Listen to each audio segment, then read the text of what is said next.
3월 한 달 시작되었습니다. 3월 한 달도 하나님의 말씀 가운데 순종함을 통하여 하나님이 행하실 놀라운 기적과 은혜가 있기를 주의 이름으로 축복합니다. 여호수아 6장입니다.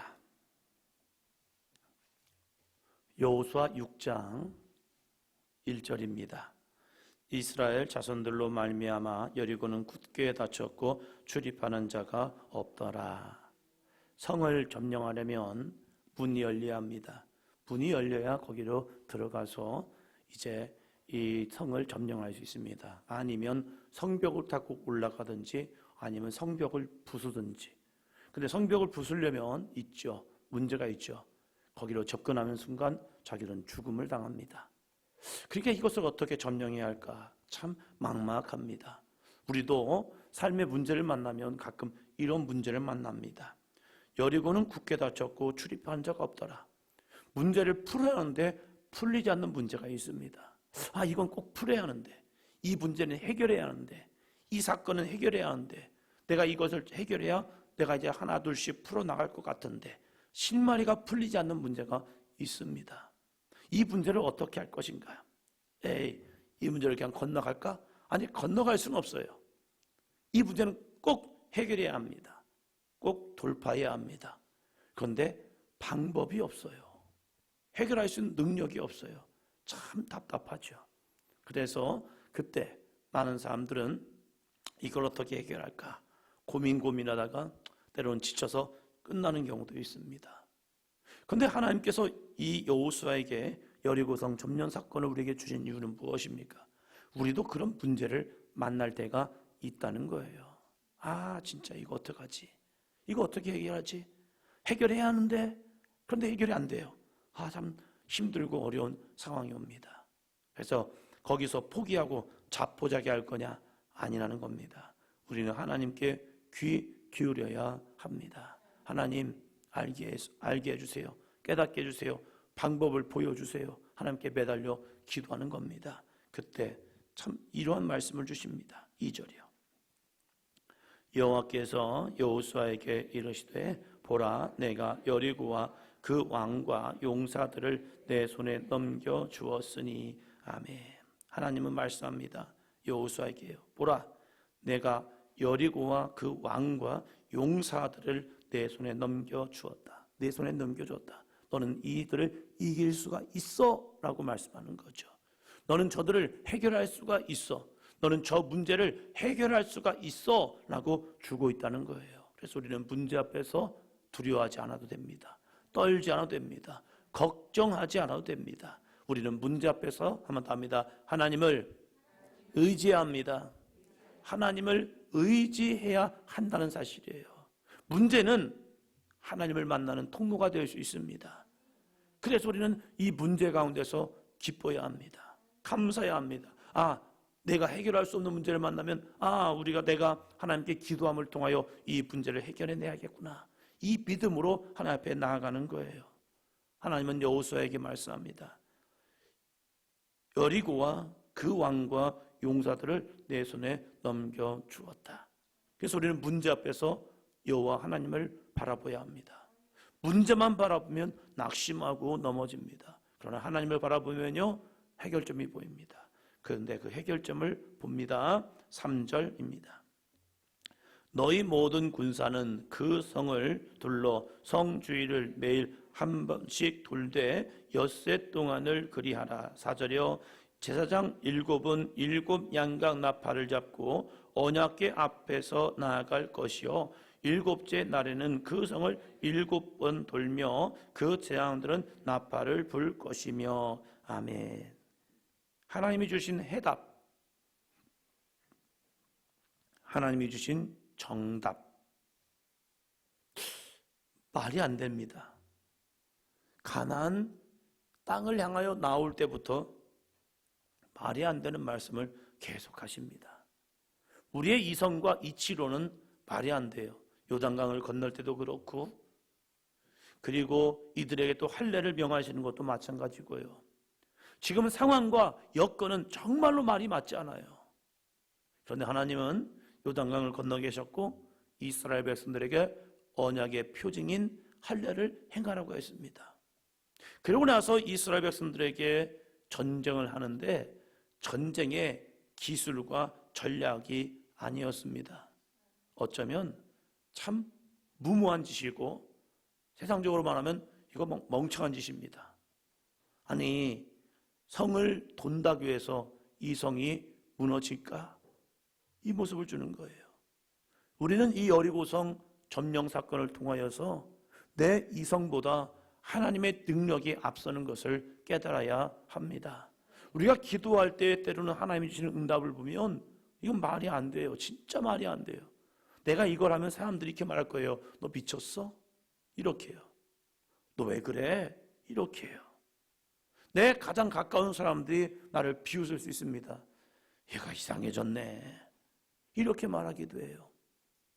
엉뚱하다는 이야기를 듣기도 합니다. 그런데 하나님의 방법이 맞습니다. 이스라엘 백성들에게 하나님은 엿새 동안 성주의를 돌라고 말합니다. 한 번씩.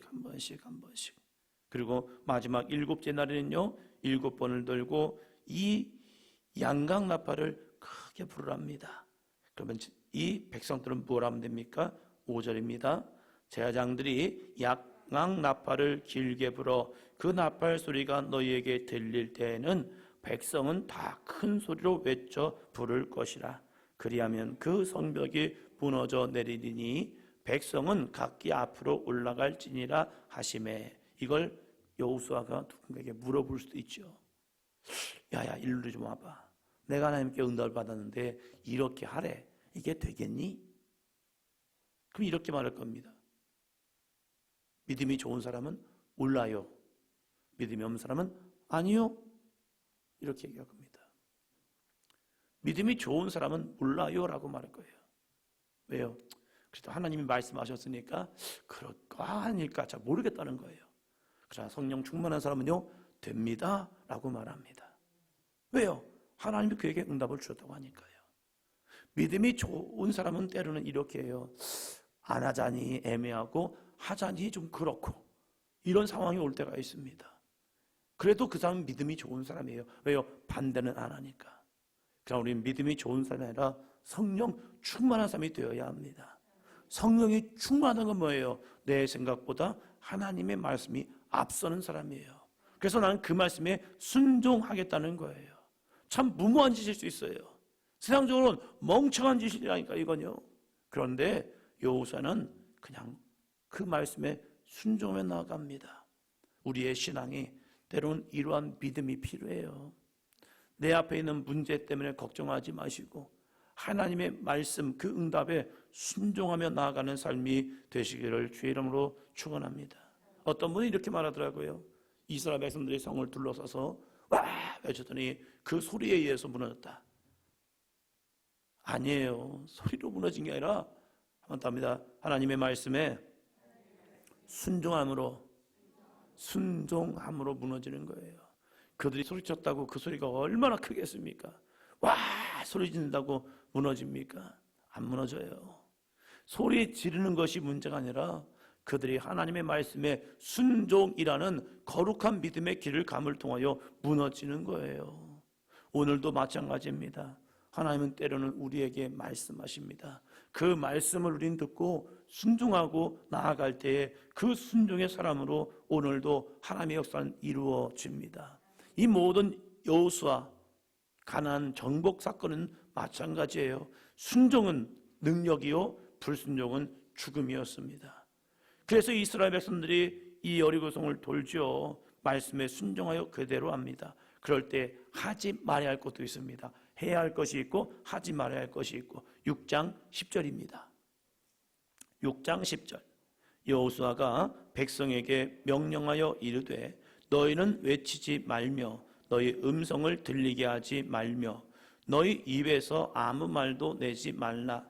그리하다가 내가 너희에게 명령하여 외치라 하는 날에 외칠지니라 하고. 아멘. 뭐라고 말합니까? 너희는 외치지 말며 너희 음성을 들리게 하지 말며 너희 입에서 아무 말도 내지 말라. 왜요? 사람은 자기 생각이기 때문에 그래요. 한 바퀴 돌고 나면 내 생각이 듭니다. 이걸 잘하고 있는 건지 아니면 못하고 있는 건지, 여호수아가 맞는지 안 맞는지, 어디에서요? 거기선 얘기 잘 안 할 거예요.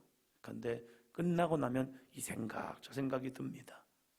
사람들을 보면요, 앞서는 사람들은 별로 말이 없어요. 그런데 뒤에서 처지는 사람들은요 늘 말을 해요. 힘드네, 어렵네, 맞네, 틀리네, 이 길이 정확한가 아닌가, 이런저런 말을 합니다. 뒤에 가면 그런 말 많이 해요. 교인들과 등산 가도 마찬가지더라고요. 앞에서 가는 분들보다 뒤에서 가는 분들이 말이 많아요. 그러다 보니까 늦어지는 거예요. 좀 빨리 가세요 해서 이러면서 와요, 쫓아와요. 그래서 그 뒷사람들 밀어내는 게 더 힘들어요. 우리가 믿음의 길을 갈 때에 때로는 아무 말도 하지 말아야 할 때가 있습니다. 아닌 것 같은데, 아닌 것 같은데, 그런데 침묵해야 할 때가 있다는 거예요. 우리에게 있어서 필요한 것이 바로 이러한 모습이기도 합니다. 내 생각이 옵니다. 내 생각이 앞섭니다.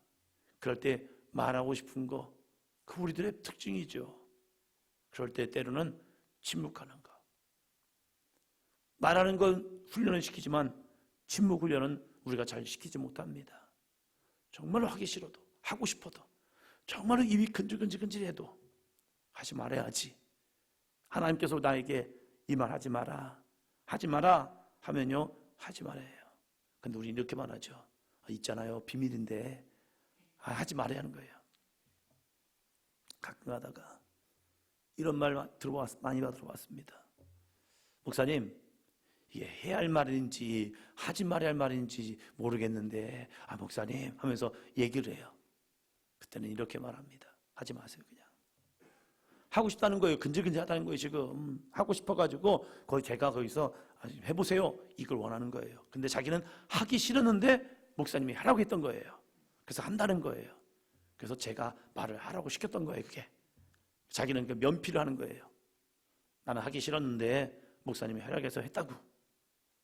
아니죠. 자기가 하고 싶은 거죠. 처음에는 저는 그게 궁금했어요. 이 사람들이 무슨 말을 하는지 궁금했어요. 그래서 뭔데요? 하면 들었어요. 근데 그게 아니더라고요. 그 마음에 해야 할지 하지 말아야 할지 이런 고민을 하면 저는 이제는 이렇게 말합니다. 하지 마세요. 하지 마세요. 하나님께서 내 마음속에 사람과 사람과의 대화 속에서 하지 말아야 할 말과 해도 되는 말이 있습니다. 그런데 때로는 우리에게 하나님이 하지 마라 라는 감동을 줄 때가 있어요. 해버렸네? 하고 가면 안 돼요. 거기서 멈춰서야 합니다. 하나님은 이스라엘 백성들에게 여호수아를 통해 명령합니다. 너희 아무 말도 하지 마. 침묵해. 네 생각 필요 없어. 하나님의 말씀에 순종하면 되는 거야. 그때 우리는 침묵해야 합니다. 그리고 언제 외칩니까? 하나님이 너희에게 외치라 할 때요. 20절입니다. 20절. 이에 백성은 외치고 제사장들은 나팔을 불매 백성이 나팔 소리를 들을 때에 크게 소리질러 외치니 성벽이 무너져 내린지라. 백성이 각기 앞으로 나아가 그 성에 들어가서 그 성을 점령하고. 아멘. 외칠 때가 있습니다. 주여! 라고 부르질 때가 있습니다. 그때는 외치는 겁니다. 진짜 쑥스러웠습니다. 하기 싫었습니다. 왜요? 주여! 라고 하면 옆에서 들으면 어떡하지? 옆에서 저희 교회 집사님들이, 권사님들이 저를 보면서 저는 왜 저래? 이렇게 하면 어떡할까? 옆에 있는 우리 형들이나 누나들이나 이 후배들이나 주여! 주여! 외치면 무슨 말을 할까? 왠지 쑥스럽더라고요. 그래서 주여 할 때 주여, 주여. 그런데 성령께서는 제 마음속에 내 안에 있는 감정, 생각을 내려놓고 외치라, 부르짖어라, 간구하라 말씀합니다. 왜요? 하나님이 만나 주시겠다는 거예요. 근데 제 마음의 빗장을 여는 게 너무 힘든 거예요. 주여라고 하는 거 어렵지 않잖아요. 그런데 어렵지 않은데 그 마음의 빗장을 여는 것이 불편한 거예요. 외치는 게 쉽지 않은 거예요. 그래서 아무도 없는 예배당에 올라가서 혼자 해보는 겁니다. 소심하니까 끊임없이 봅니다. 누구 있나 없나, 사람들이 올까 안 올까 걱정이 되는 거예요. 그래서 밤늦게 가가지고 아무도 없는 시간에 한번 외쳐보는 겁니다. 주여 주여, 크게 외치라, 크게 부르지라. 이게 좀 쑥스러운데 또 외쳐보는 겁니다. 한번 해보고 나서 또 이제 기도를 할 때 다 같이 주여 함청하시고 기도하시겠습니다. 근데 이게 쉽지 않아요. 또 훈련하고 또 하고 또 해보는 겁니다. 외쳐야 할 때 외치지 않는다면 역사는 이루어지지 않습니다. 그들이 한 바퀴 돌고 두 바퀴 돌고 세 바퀴 돌 때 그때는 침묵했습니다. 그러나 외쳐야 할 때는 외쳐야 한다는 겁니다. 주님을 말씀에 순종하면 그 성은 반드시 무너집니다. 내 안에 있는 내 안에 자아의 성이 있습니다. 나만의 고집의 성이 있습니다. 내가 불순종의 성이 있어요. 이 성을 무너뜨려야 하나님이 나에게 주신 이 성을 점령할 수 있습니다. 우리에게 이 3월 한 달이 그런 날이 되었으면 좋겠어요. 3월을 시작하면서 우리가 무너뜨려야 할 성은 무엇일까? 나만의 내가 쌓아놓은 이 성이 무엇일까? 때로는 내 교만도 될 수 있고, 내 고집도 될 수 있고, 내 이성도 될 수 있고, 내 경험도 될 수 있고, 내 습관도 될 수 있어요. 이것을 무너뜨리지 아니하면 그것 때문에 문제가 돼요. 그것 때문에 넘어지고 쓰러지고 하나님의 역사를 내가 경험해야도 불구하고 내 안에 거짓말하는 그러한 모습들이든지, 내 안에 잘못된 습관들이든지, 내가 끊어야 할 것들을 끊지 아니하면요, 그것은 여전히 내 안을 나를 가로막고 하나님과의 관계를 막는 그런 모습이 될 수 있다는 거예요. 그것을 무너뜨리기 위해서 우리는 하나님 앞에 나아가 부르짖어 기도하여 간구함을 통하여 그 성을 무너뜨리는 아름다운 3월 한 달이 되기를 주의 이름으로 축원합니다.